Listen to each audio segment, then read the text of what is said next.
The Chronicle of Peru by Pedro Cieza de León, a Spanish conquistador and chronicler who was born in Seville, Spain and lived from 1520 to 1554. Translated to English by Clements R. Markham for the Hakluyt Society of London, England. Dedication and Prologue. Dedication. To the Most High and Most Puissant Lord Don Philip, Prince of the Spains, our Lord. Most High and Most Puissant Lord, as not only the notable deeds of many very brave men, but also numerous events worthy of perpetual memory in different provinces, have remained in the shades of oblivion for want of writers who will record them, and of historians who will narrate them, I, therefore, having crossed over to the New World, where I have passed the greater part of my time serving your Majesty in wars and discoveries, in which service I have always taken much delight, have determined to undertake the history of the events in the great and memorable kingdom of Peru. I went to it by land from the province of Cartagena, where, and in the province of Popayan, I was for many years. After I had been in your Majesty's service in that last war, which ended in the overthrow of the rebels and tyrants, I thought over the great wealth of Peru, the wonderful things in its provinces, the stirring events of its early history and of more recent times, and how much there was both in the one and the other period which was worthy of note. Then it was that I resolved to take up my pen and accomplish the desire I had conceived to perform a signal service for your Highness, holding it to be certain that your Highness would receive it without noticing the weakness of my powers, but rather judging my intention, and, in your royal clemency, receiving the will too, with which I offer this book to your Highness. It treats of that great kingdom of Peru of which God has made you Lord.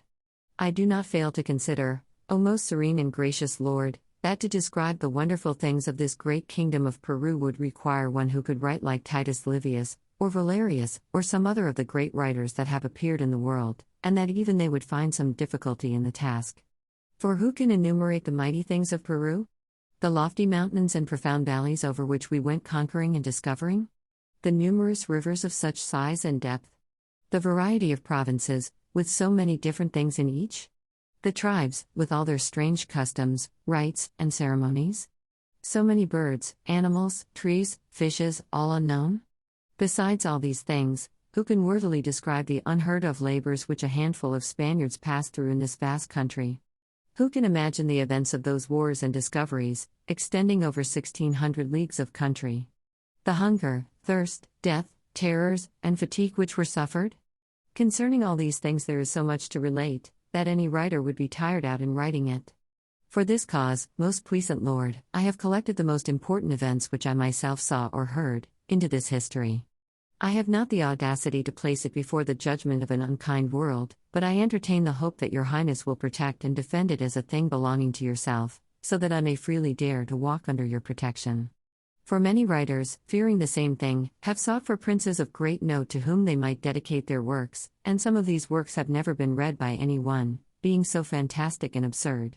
But what I have written here is concerning true and important things, both pleasant and useful, which have happened in our time, and I dedicate my work to the greatest and most powerful prince in the world, who is your Highness.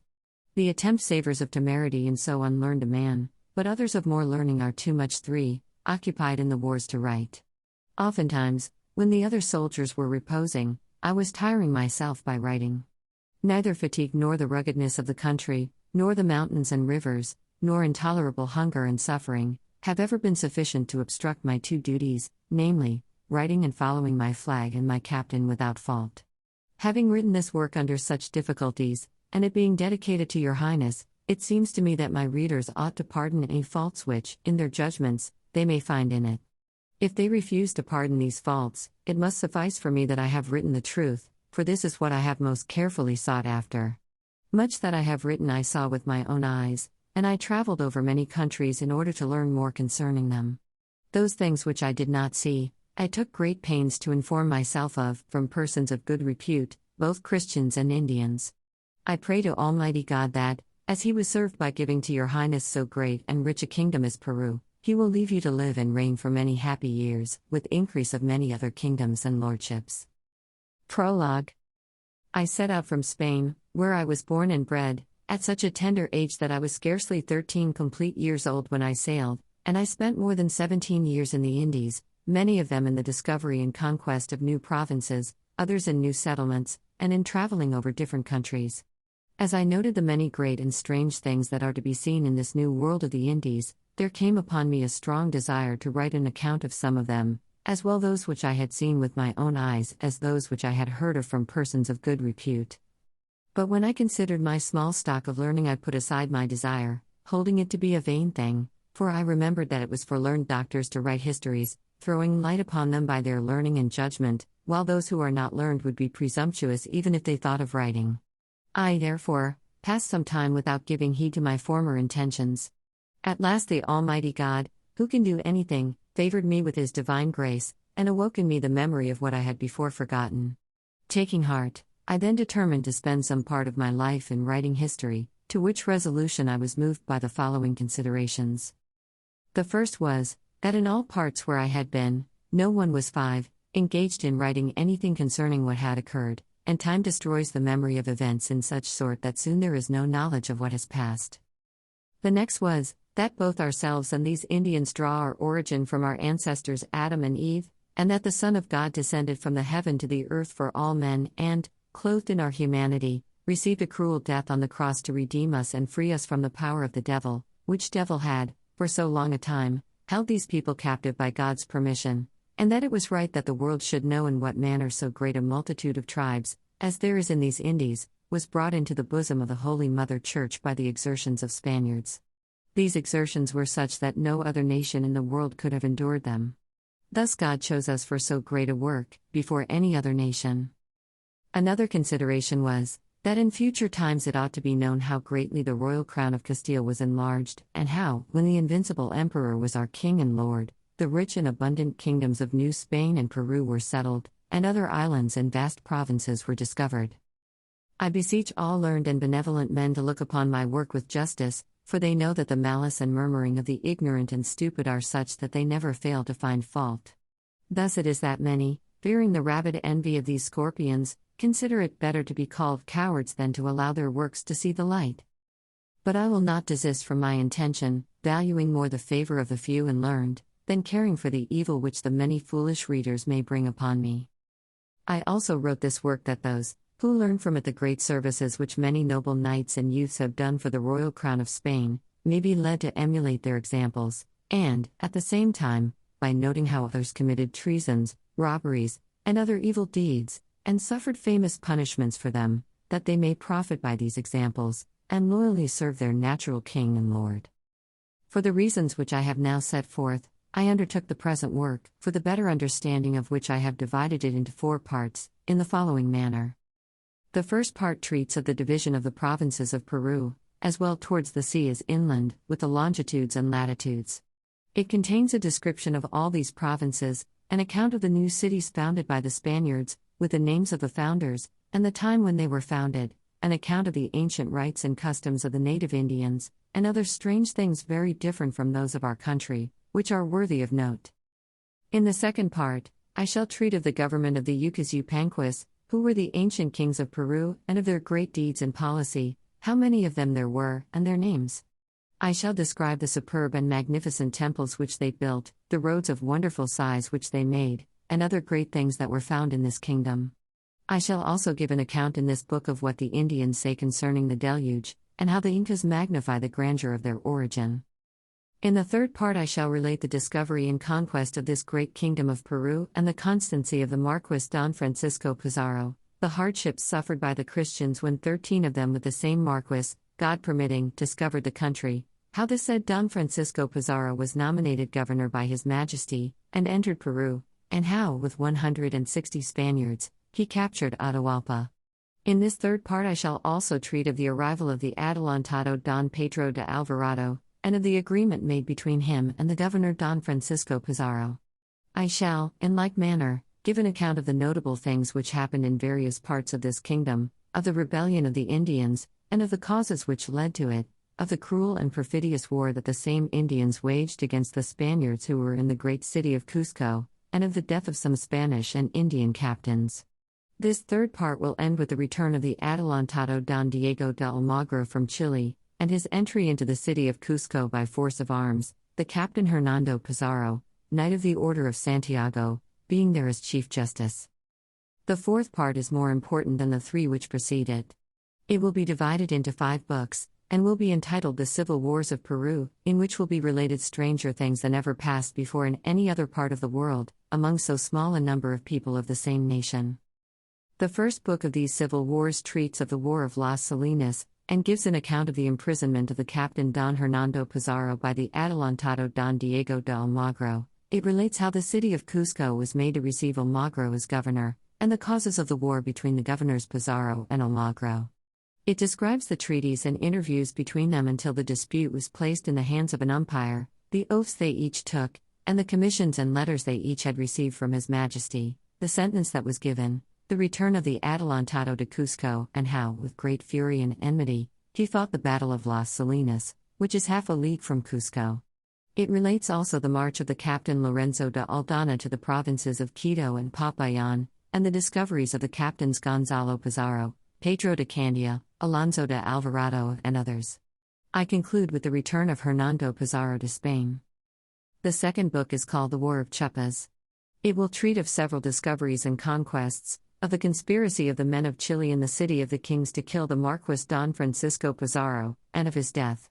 It will then relate how Don Diego de Almagro, son of the Adelantado, was received as governor by the greater part of the kingdom, how the captain Alonso de Alvarado, who was captain and chief justice of His Majesty for the Marquis Pizarro in Chachapoyas, rose against him, and how Pero Alvarez, Alguin, Gomez de Tordoya, and others, did the same in Cusco, how the licentiate Cristobal Baca de Castro arrived from Spain as governor, and how there was discord among the men of Chile. I shall relate how, after some of the captains had killed each other, the cruel battle of Chiapas was fought near Guamanga, and how the governor Baca de Castro went to Cusco and cut off the head of the youth Don Diego. This will conclude the second book. The third book will be entitled The Civil War of Quito. The writing of it will be very difficult, and it will treat of various important events. There will be an account of how the new laws were promulgated in Spain, and of the consequent meetings and consultations in Peru, until Gonzalo Pizarro was received in the city of Cusco as procurator and captain general.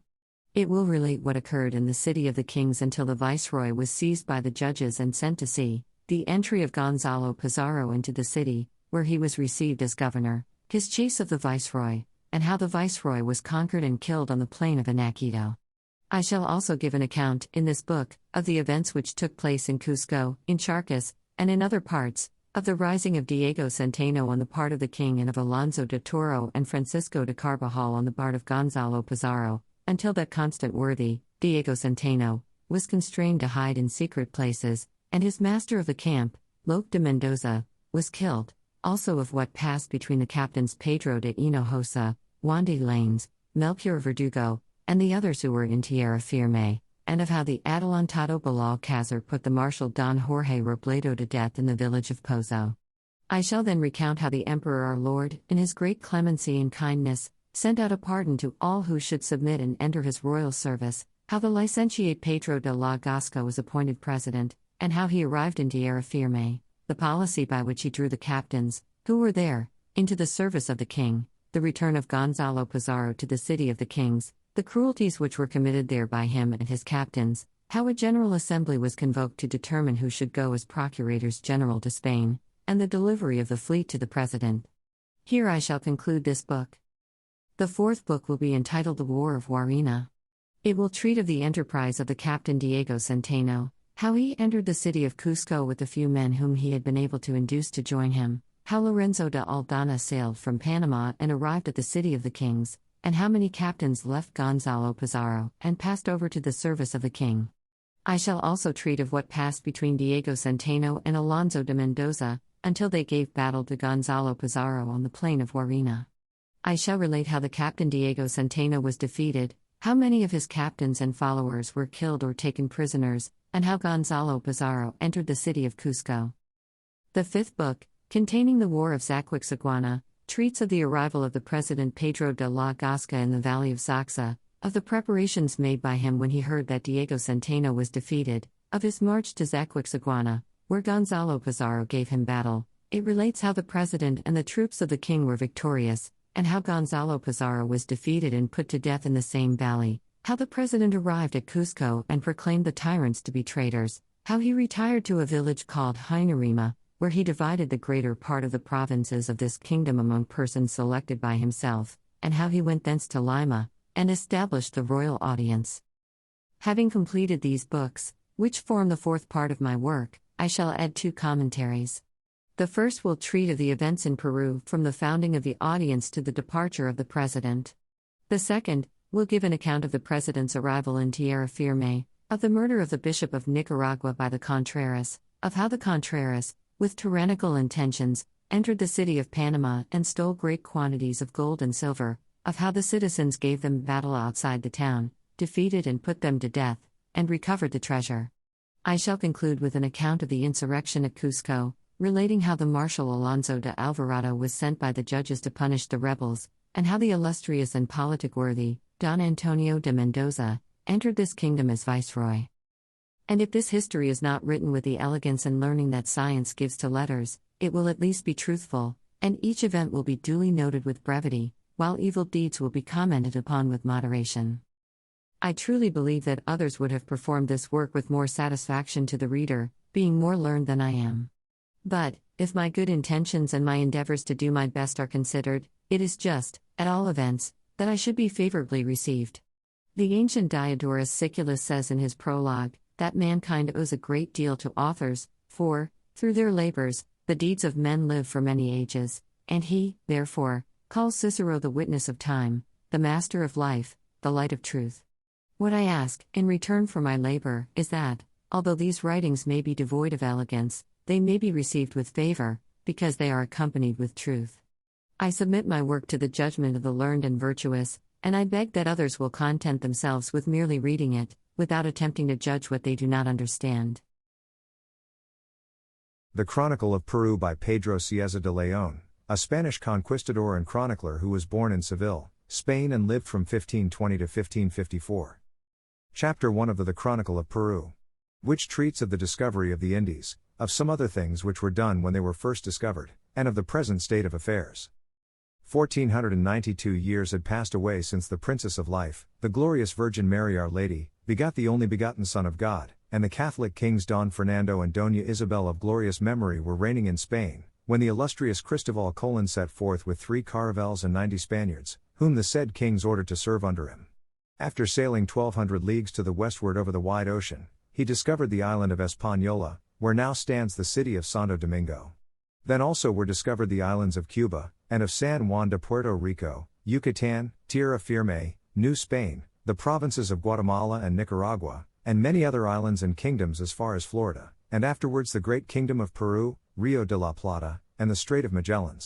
Yet so many years had elapsed during which this vast expanse of land was unknown in Spain, nor was there any rumor concerning it. The judicious reader will reflect through what amount of labor, hunger, thirst, terror, danger, and death the Spaniards must have passed in these navigations and discoveries, and what waste of blood and lives they must have entailed. And all was held as good service by the Catholic kings, as well as by His Royal Majesty the Invincible Caesar Don Carlos V, Emperor of that name, our King and Lord, because the doctrine of Jesus Christ and the preaching of His holy gospel has thus been extended, and our holy faith exalted. The will both of the said Catholic kings and of His Majesty has been, and is, that great care should be taken in the conversion of the natives of all these provinces and kingdoms, for this was their principal aim, and that the governors, captains, and discoverers should display their Christian zeal by such treatment of the Indians as their religion enjoins. But notwithstanding that this is and was the desire of His Majesty, some of the governors and captains have basely committed many cruelties and outrages on the Indians. In their turn the Indians, to defend themselves, rose in arms and killed many Christians and some of the captains, which was the reason that they suffered torments, were burnt, and put to other cruel deaths. I hold that, as the dealings of God are always just, it must be that His divine justice permitted that these people, so far distant from Spain, should suffer so many evils from the Spaniards, for their sins and for those of their ancestors, which must have been many, as they were without faith. Nor do I affirm that all the Christians ill-treated the Indians, for I have seen many temperate and God-fearing men treat them well, curing and bleeding them when they were ill, and performing other charitable acts. And the goodness and mercy of God, which permits no evil without extracting some good from it, have also secured great blessings out of these ills, by bringing so many people to the knowledge of our holy Catholic faith, and placing them in the road to salvation. When His Majesty was informed of the ills which the Indians suffered, he thought it good to appoint viceroys and audiences, with presidents and judges for their better government, and thus the sufferings of the Indians have ceased, and no Spaniards, of what rank soever, can oppress them now. Besides the bishops, monks, seculars, and friars who went with the Spaniards, there were a sufficient number provided to teach the doctrine of the Holy Faith to the Indians and to administer the sacraments to them. In the audiences there are learned men of great piety, who punish those Spaniards that oppress the Indians in any way, so that now there is no one who can ill-treat them, and, in the greater part of these kingdoms, they are as much masters of their own estates and persons as are the Spaniards themselves. Each village is moderately assessed with the amount to be paid as tribute. I remember that, when I was in the province of Zoxa a few years ago, the Indians said to me with much satisfaction, "This is a happy time, like the days of Tupac Yinka Yupanqui, a king of ancient times, whose memory they hold in great veneration." Certain of this, we Christians ought to rejoice and give thanks to our Lord God that, in so great a country, so distant from our Spain and from all Europe, there is such justice and such good government, with churches and houses for prayer in all parts, where Almighty God is praised and worshipped, and the devil abused and defied, while the places which had been set apart for his glorification, are pulled down, and crosses, the signs of our salvation, raised in their stead. The idols and images were broken, and the devils fled away with fear and trembling. The holy gospel is preached, and spreads powerfully from east to west, and from north to south, that all nations may know and worship our Lord God. Chapter 2. Of the city of Panama, and of its founding, and why it is treated of first, before other matters. Before I begin to treat of the affairs of the kingdom of Peru, I desire to give some account of what is known of the origin of these races of the Indies or New World, especially of the natives of Peru, according to what they say that they heard from their old men, although this is a secret which God alone can certainly know. But as my principal intention is, in this first part, to describe the land of Peru, and to relate the events connected with the foundation of its cities, I will leave the account of the origin of the people, that is, what they themselves say respecting their origin, and what we may conjecture, until I come to the second part, where this portion of the subject will be fully treated of. In the present part, as I have said, I shall treat of the foundation of many cities, and I consider that if, in times past, Dido, in founding Carthage, perpetuated her name, and Romulus gave his name to Rome, and Alexander to Alexandria, with how much more reason should the fame and glory of his majesty be perpetuated in future ages, for in this great kingdom of Peru many great and rich cities have been founded in his royal name, to which his majesty has given laws, and he has enabled the people to live quietly and peacefully. But, without counting these cities in Peru, the city of Panama was founded in the province of Tierra Firme, called Castilla del Oro, and I shall commence with it, although there are others in this kingdom of more importance. My reason for beginning with Panama is, that the captains who set forth to discover Peru started from that city. Thence I shall go to the port of Uriba, which is in the province of Carthagena, not very far from the great river of Darien, and I shall then give an account of the Indian villages, and of the Spanish settlements from this place to the town of Plata, an establishment of Potosi on the southern boundary of Peru, a distance of, I should say, more than 1,200 leagues of road, which I traveled over by land, and saw, examined, and knew the things which I describe in this history. And I noted everything with much care and diligence, in order that I might be able to write with that truth which is due from me, and without any mixture of inaccuracies. I say, then, that the city of Panama is built near the South Sea, and 18 leagues from Nombre de Dios, which is near the North Sea. It is of small extent, by reason of a lake which confines it on one side, and the city is considered unhealthy on account of the evil vapors which rise from this lake. It is built with the streets running due east and west, so that when the sun rises no one can walk in any of the streets, because there is no shade whatever, and this is felt very much as the heat is intense, and the sun is so prejudicial to health, that if a man is exposed to its rays even for a few hours he will be attacked with a fatal illness, and this has happened to many. Half a league from the sea there are good and healthy sites, where the city might have been built at first, but as the houses have a high price, on account of the great expense of building them, the site has not been changed, although the inhabitants are aware of the notorious harm which all must receive from living in so unhealthy a place. The first conquerors are now all dead, and the present inhabitants do not expect to remain long, only think of becoming rich, and care little for the public good. A river flows near this city, which rises in certain hills, and there are many others, on the banks of which the Spaniards have their farms, where they have planted many trees from Spain, as oranges, citrons, and figs. Besides these there are other fruits belonging to the country, such as fragrant pines and plantains, many excellent guavas, quemitos, aguacates, and other fruits. In the plains there are large herds of cattle, for the country is well adapted for breeding them. The rivers contain much gold, and at the time that the city was founded they obtained a great quantity. Panama is well supplied with provisions, being situated between two seas, that is to say, the North Sea, by which the ships of Spain come to Nombre de Dios, and the South Sea, by which ships sail from Panama to all the ports of Peru. The country round this city yields neither wheat nor barley, but the owners of farms raise much maize, and they bring plenty of flour from Spain and Peru. There is much fish in all the rivers and also in the sea, though different from those on the coast of Spain. On the seashore, close to the houses of the city, they find great quantities of very small mussels, almejas, which they call chucha, and I believe that, at the time of the first settlement, the city remained on this site because the Spaniards felt themselves safe from hunger on account of these mussels.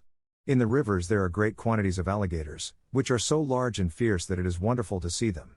In the river of Senu I have seen many very large ones, and have eaten the eggs which they deposit on the shore. We found one of these large alligators in the river which they call San Jorge, when we went with Captain Alonso de Cáceres to discover the province of Urut. It was so monstrously large as to measure more than 25 feet in length, and when we killed it with our lances, it was a grand thing to witness its bravery. Being very hungry we ate some of the flesh, but it is bad, and has a disagreeable smell. These alligators have eaten many Spaniards, horses, and Indians, when passing over the land from one river to another. There are few natives in the neighborhood of Panama, for nearly all have been destroyed by the evil treatment they received from the Spaniards and by sickness. The city is inhabited by many merchants from all parts, who trade here and in Nombre de Dios, for there is much traffic, and the place might almost be compared with the city of Venice. Very often ships come to Panama from the South Sea to discharge cargoes of gold and silver, and the number of vessels is very great that arrive at Nombre de Dios, bringing much merchandise, which is transported to Panama by canoes up the river Chagres, and thence over 5 leagues of road. Near the city the sea forms a large bay, and the vessels come into the port with the tide. The anchorage is very good for small vessels. Panama was founded by Pedro Cieza de León, who was governor of Tierra Firme, in the name of the invincible Caesar Don Carlos, the august king of Spain, our Lord, in the year 1520. It is in about 8 degrees north of the equinoctial line. It has a good port, into which the vessels enter with the ebb tide until they are high and dry. The ebb and flow of this sea is great, so that the shore remains uncovered at low water for a distance of half a league, and vessels anchored in 3 fathoms at low water, are in 7 fathoms when the tide comes up. In this chapter I have treated of the city of Panama. In the following I shall describe the harbors and rivers along the coast as far as Chile, for this plan will give much precision to the work. Chapter 3. Of the ports between Panama and the land of Peru, of the distances between them, and of their latitudes. It is known to all the world how the Spaniards, aided by God, have prosperously gained and made themselves masters of this new world, which is called the Indies. These Indies include so many and such great kingdoms and provinces, that it causes wonder even to think of them, and their discovery and conquest have been successful, as all who live in this age well know. I have sometimes thought that, when one people and nation succeeds another, as time rolls on the first is forgotten, and that the same fate may overtake us as has befallen others, which may God forfend. But these kingdoms and provinces were discovered in the time of the most Christian and illustrious Charles, the ever-august Emperor of the Romans, and our Lord and King, who has taken and still takes so much care for the conversion of the Indians. For this reason I believe that Spain will ever retain these possessions, and that all who live in them will ever acknowledge the kings of Spain as their masters. In this chapter I desire to explain to those who may read my work the manner of navigating by points and degrees from Panama to Peru. The time for navigating is during the months of January, February, and March, because in this season there are always fresh breezes from the north, and the vessels make short passages, while during the rest of the year the south winds prevail along the coast of Peru. Thus the vessels finish their voyages before the south winds set in. Ships can also sail in August and September, but not with the same ease as in the season before mentioned, for if some few vessels sail in these months, they make very long and difficult passages. The south wind is prevalent for a long time along this coast from Chile to near Tumbay, which is favorable for a voyage from Peru to Tierra Firme, Nicaragua, and other ports, but very difficult for vessels going to Peru. Sailing from Panama, vessels first sight the islands called of the Pearls, which are barely in 8 degrees. These islands consist of 25 or 30, clustering round one which is the largest of all. They were formerly inhabited by Indian natives, but now there are none. The owners of these islands have Negroes and Indians of Nicaragua and Cubagua, who watch the flocks and sow the seeds, for the land is fertile. They have also obtained a great quantity of rich pearls, whence the islands take their name. From these islands vessels work for the point of Carashine, which is 10 leagues to the ESE, and when they sight it, the land is high and woody. It is in 8 1/3 degrees from this point the coast runs SE 1/4 S. To Puerto de Piñas for 8 leagues, which is in 6 1/4 degrees. Here the land is high, forest-covered, and rugged. Thence the coast trends S. 1/4 E. To Cape Corrientes, and following the same course vessels arrive at the island of palms, so called from the quantities of those trees which grow on it. It is little more than a league and a half round, it has rivers of fresh water, and used to be inhabited. This island is 25 leagues from Cape Corrientes, in 4 1/3 degrees. From this point the coast runs in the same direction to the port of Buenaventura, which is a little more than 3 leagues from the island. The entrance to the bay is in 3 2/3 degrees, and close to it there is a high-peaked island. The country is covered with forests, and many great rivers, rising in the mountains, fall into the sea, by one of which vessels approach the town and port of Buenaventura. The pilot who may take a vessel in, should know the river well, or he will have much trouble, as was the case with me and many others who employed new pilots. Thence the coast runs W. 1/4 S. to the island called Gorgona, which is 25 leagues from this bay. This part of the coast is low, and overrun with mangroves and other dense bushes. Many large rivers flow into the sea, the principal one being the river of San Juan, the banks of which are inhabited by wild people, who build their houses on great stages raised on forked poles. These Indians are very rich in gold, and their country, which is fertile, is traversed by rivers washing down abundance of this metal. But it is so swampy and full of lagoons, that it is impossible to conquer it without an expenditure of many lives and much trouble. The island of Gorgona is high, and it never ceases to rain and thunder there, so that it seems as if the elements were fighting. It is 2 leagues round, covered with forest, and has streams of very good water. There are many turkeys, pheasants, cats, and great serpents, besides night birds, on the island. It seems that it has never been inhabited. The Marquis Don Francisco Pizarro, with 13 Spanish Christians, his companions, was many days on this island, and suffered much from hunger and exposure, until at last God was well served by the discovery of the provinces of Peru. This island of Gorgona is in 3 degrees, and thence the coast trends WSW to the island of Gallo. All this coast is low and woody, and many rivers here fall into the sea. The island of Gallo is small, scarcely a league round, and is in 2 degrees of the equator. Thence the coast turns SW to the point of mangroves, which is a little under 8 leagues from Gallo. Thence the coast runs SW to the Bay of Santiago, where it forms a creek, and an anchorage called Sardinas. Here is the mouth of the great and rapid river of Santiago, where the government of the Marquis Don Francisco Pizarro commenced. This roadstead is 25 leagues from the point of mangroves. Here vessels have their bows in 80 fathoms and their stems nearly aground, and sometimes they are in 90 fathoms at one moment, and in 2 at another. But these inequalities, which are caused by the fury of the river, are not dangers, nor do they prevent vessels from going in and out at pleasure. The coast then runs west towards the Cape of San Francisco, which is 10 leagues from the roadstead. This cape is high land, and near it there are some brown and white ravines. It is 1 degree N. of the equator. Thence the coast runs SW to the point of Passaus, which is on the equinoctial line. Between these 2 points 4 rivers fall into the sea, called the Quixomes, which are very large. They form a tolerable port, where vessels can take in fresh water and firewood. Chapter 4 describes the navigation as far as the Callao of Lima, which is the port of the City of the Kings.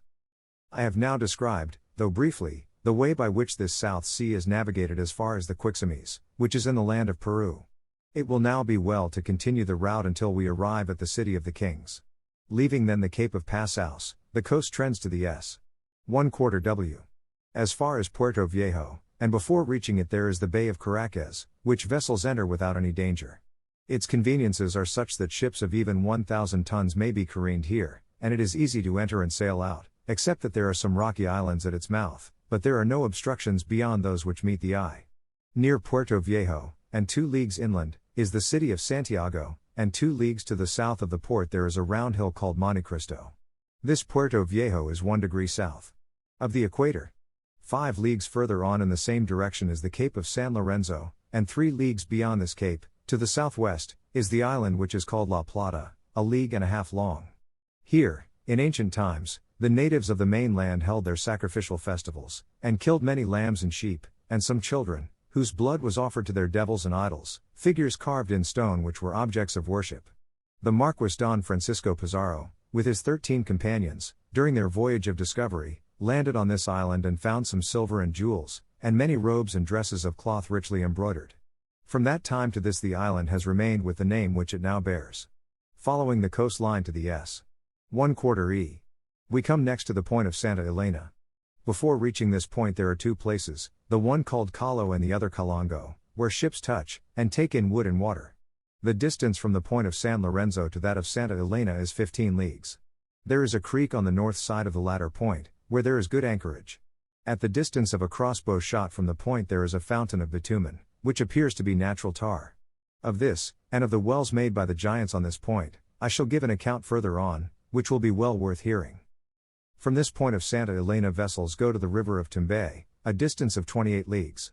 The river bears from the point S. 1/4 E, and between them there is another great inlet. To the any of the river of Tumbay there is an island which is more than 10 leagues round, and it has been very rich and populous, so that the natives rivaled those of Tumbay and of other parts of the mainland. There were great wars and many battles between them, so that time and the arrival of the Spaniards have greatly diminished the number of the islanders. The island is very fertile and well wooded. It is the property of His Majesty. There is a rumor that a great sum of gold and silver was buried there in ancient times. The Indians say that these islanders were given to idolatry, and were very vicious, many of them committing the abominable offense, and being guilty of other great sins. Near this island of Puna there is another further out, called Santa Clara. This island has neither inhabitants, wood, nor water, but the ancient people of Puna had their cemeteries on it, and performed sacrifices. They have placed on the heights, where they built their altars, great quantities of gold, and silver, and fine ornaments dedicated to their gods. When the Spaniards arrived, these treasures were concealed, so the Indians say, in places where they could not be found. The river of Tumbay flows through a country which is thickly inhabited. Near the sea there is a fortress, a very strong and handsome structure, built by the Incas, kings of Cusco and lords of all Peru, in which they had great store of treasure. There was also a temple of the sun, and a house of Mamacunas, which means principal women of the virgins dedicated to the service of the temple. These women lived according to rules almost the same as those of the Vestal Virgins of Rome. The edifices are now in a ruinous state, though their remains show how great they once were. The mouth of the river of Tumbay is in 4 degrees south. Thence the coast trends SW to Cape Blanco, distant 15 leagues, and then towards the island of Lobos. Between Cape Blanco and the island of Lobos there is a point called Parina, which runs out into the sea almost as far as the former point. From Point Parina the coast runs SW to Peta. From Tumbay towards the south, the coast is without trees, and if there are any hills they are naked, and rocky. The rest of the coast is a sandy desert, and few rivers fall into the sea. Peta is a little more than 8 leagues from Cape Parina. It is a good port, where ships refit, in 5 degrees south. From the island of Lobos, just mentioned, the distance to Peta will be about 5 leagues. Following the coast we come to Punta del Aguja, and between it and the island there is a large inlet. This point is in 6 degrees south. To the south of it there are 2 islands called Lobos, from the great number of seals, and all vessels can pass between them and the main land. From Punta de Aguja the coast trends SW to a port called Cosma. The coast runs SW to Malabrigo, where vessels can only lie in fair weather, and 10 leagues further south is the reef of Truxillo, a bad port, with no other shelter than the buoys of the anchors. Vessels sometimes touch here for provisions. 2 leagues inland is the city of Truxillo. From this port, which is in 7 2/3 degrees, vessels go to the port of Guanapi, 7 leagues from Truxillo, in 8 1/3 degrees. More to the south is the port of Santa, where vessels touch, and near which there is a great river with very good water. All the coast is without trees, as I said a little way back, sandy, and broken with craggy rocks. Santa is in 9 degrees. 5 leagues further on is Ferrol, a secure port, but without fuel or water. Another 6 leagues brings us to Cosma, where there is a river and plenty of wood, so that vessels can put in for supplies. It is in 10 degrees. From Cosma the coast runs south to the islets of Huara, and further on is Garme, where there is a river. Another 6 leagues takes us to Huara, where vessels can take in all the salt they require, for there is enough to supply Italy and all Spain, and even then it would not be exhausted. Thence the coast trends south to the island of Lima. Halfway, a little nearer Lima than the islets of Huara, there is an island called Samarina, 9 or 10 leagues from the land. The island of Lima forms the shelter to Callao, which is the port of Lima. The port is very safe. Callao, which, as I have said, is the port of the City of Kings, is in 12 1/3 degrees. Chapter 5. Of the ports and rivers on the coast, from the City of the Kings to the province of Chile, and of their latitudes, with other matters connected with the navigation of these seas.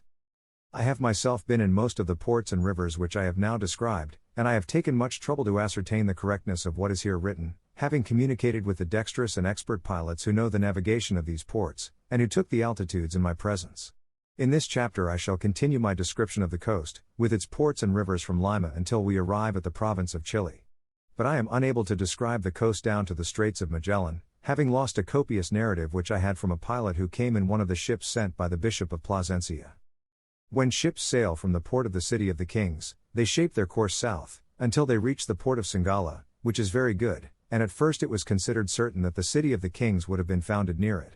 Singala is 35 leagues from Lima, in barely 14 degrees south. Of the equinoctial dot near this port there is an island called Seal Island. All the coast, from this point, is low, though in some parts there are naked chains of rocky hills, and the whole is a sandy desert, on which it has never rained, nor does anything fall except a thin mist, but I shall treat of this admirable secret of nature further on. Near this Seal Island there are 7 or 8 other small islets, some high and others low, uninhabited, and without wood or water, tree, shrub, or anything else, except seals and sand hills. The Indians, according to their own account, used to go to these islands to make sacrifices, and it is presumed that great treasure is buried on them. They are a little more than 4 leagues from the coast. Further on there is another island, also called Seal Island, from the quantity of those animals that frequent it, which is 14 1/3 degrees. From this island vessels continue the voyage, the coast trending SW 1/4 S, and after 12 leagues more they come to a promontory called Nazca, which is in 15 degrees less 1/4. There is here shelter for ships, but not for boats, as they cannot land. Further on there is another point called San Nicolas, in 15 1/3 degrees. From this point of San Nicolas the coast turns SW, and after 12 leagues the port of Acari is reached, where vessels take in provisions and water, brought from a valley which is a little more than 5 leagues from the port. This port of Acari is in 16 degrees. Continuing the voyage vessels next arrive off the river of Acona, and further on are the rivers of Camana and Quilca. Near the latter river there is a cove, which affords good and secure anchorage. It is also called Quilca, and forms the port of the city of Arequipa, which is 17 leagues distant. This port is in 17.5 degrees. Sailing from Quilca, vessels pass some islets, where the Indians go from the mainland to fish. 3 leagues further on there is another island, very close to the shore, and the ships anchor to leeward of it, for from this place also goods are sent to the city of Arequipa. It is 12 leagues beyond Quilca, in 17.5 degrees or more, and is called Chuti. Further on there is a great river called Tambobala, and 10 leagues more bring us to a point which runs out for a league into the sea, and there are 3 pointed rocks near it. There is a good port, sheltered by this point, called Tilo, where a river of very good water, having the same name as the port, falls into the sea. Ilo is in 18 1/3 degrees. Thence the coast trends S. 1/4 E, and 7 leagues farther on there is a promontory, which the mariners call the Hill of the Devils. All this coast is dangerous. Further on, about 5 leagues from this point, there is a small river of good water, and 10 leagues more bring us to another high point and some ravines. Off this point there is an islet, and near it is the port of Arica, in 29 1/3 degrees. From Arica the coast runs SE for 9 leagues, where there is a river called Pagua. From this river to the port of Tarapaca the coast trends in the same direction a distance of 25 leagues. Near Tarapaca there is an island a little more than a league round and 1.5 from the shore, which forms a bay in 21 degrees. This is the port of Tarapaca. Thence the coast trends in the same direction, and 5 leagues further on there is a point called Tacama. Passing this point vessels come to the port of Mexalones, 16 leagues further on, which is in 22.5 degrees.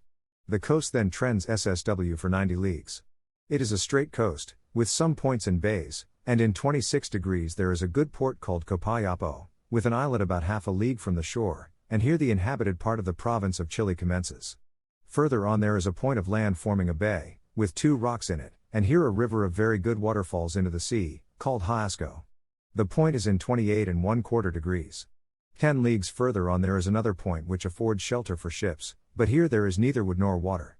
Near this point is the port of Coquimbo, and between it and the point there are 7 islands. This port is in 29.5 degrees.